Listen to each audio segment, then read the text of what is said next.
শীতের সকালটা যেন এক অদ্ভুত রকমের মায়ায় জড়ানো। কুয়াশার চাদরে লুকিয়ে থাকে কত মিথ্যে হাসি আর চাপা কান্না। অপূর্ণতার যত সব গল্প বাতাসে ভেসে বেড়ায়। কথাগুলো আমার ভীষণ ভালো লেগেছে, তাই আপনাদের সাথে শেয়ার করলাম। আজকের সকালটা আমরা এভাবেই শুরু করেছি। মাঝে মাঝেই আমরা খুব ভোরের দিকে এভাবে হাঁটতে বের হই। প্রকৃতি যে এতটা সুন্দর, খুব একটা সকালে বের না হলে উপভোগ করা যায় না।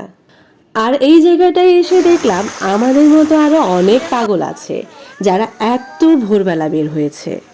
আজকে সকালবেলা ঘুম থেকে উঠেই ক্যামেরা হাতে নিয়েছি, যে আজকে সারা দিনে যা কিছুই করি না কেন সেটা ভিডিও করব আর আপনাদের সাথে একটা ডেইলি ব্লগ শেয়ার করব।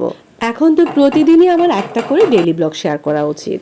মন মানসিকতা আর পারিপার্শ্বিকতা সবকিছু মিলিয়ে প্রতিদিন একটা করেও বড় ভিডিও আপলোড করতে পারি না। এক হাতে ক্যামেরা আর অন্য হাতে কাজ, দুই হাতে দুই রকমের দুইটা কাজ ম্যানেজ করতে পারছি না। হয়তো এই কাজগুলো করার জন্য এমন কিছু টেকনিক আছে যেটা আমার জানা নেই। আমার ভিডিওগুলো ভালো লাগলে রিয়েক্ট করবেন আর অবশ্যই একটা করে কমেন্ট করবেন।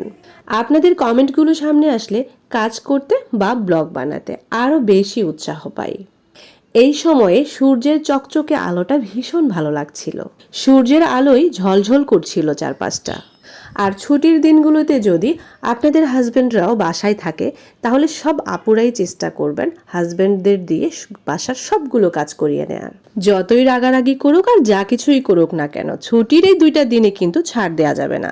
আমি ঠিক এই প্ল্যানটাকে মাথায় নিয়ে সকাল থেকে কাজ করিয়ে যাচ্ছি। তারপর সকালে নাস্তা খাওয়াটা কমপ্লিট করলাম, ভাবলাম ভিডিও করব, কিন্তু ভিডিও শ্যুটের কথা আমি একদমই ভুলে গিয়েছি। বিটরুটের সালাদ মনে হয় আমরা মোটামুটি সবাই খেয়েছি। তো আজকে ভাবলাম যেহেতু সালাদটা আগেই ট্রাই করা হয়েছে, আজকে একটু জুসের মতো করে ট্রাই করি।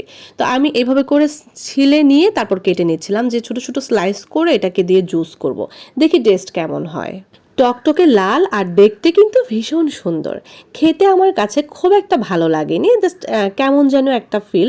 তারপরেও আমি বলবো বিটরুট খাওয়া খুবই ভালো। আমি চেষ্টা করছি আমার বাচ্চাকে বিটরুট দেওয়ার, যেহেতু এখন বিটরুটের একটা সিজন চলছে। তো বিটরুট স্বাস্থ্যের জন্য যেহেতু হেলদি একটা খাবার, আমি ট্রাই করছি ওকে একটু একটু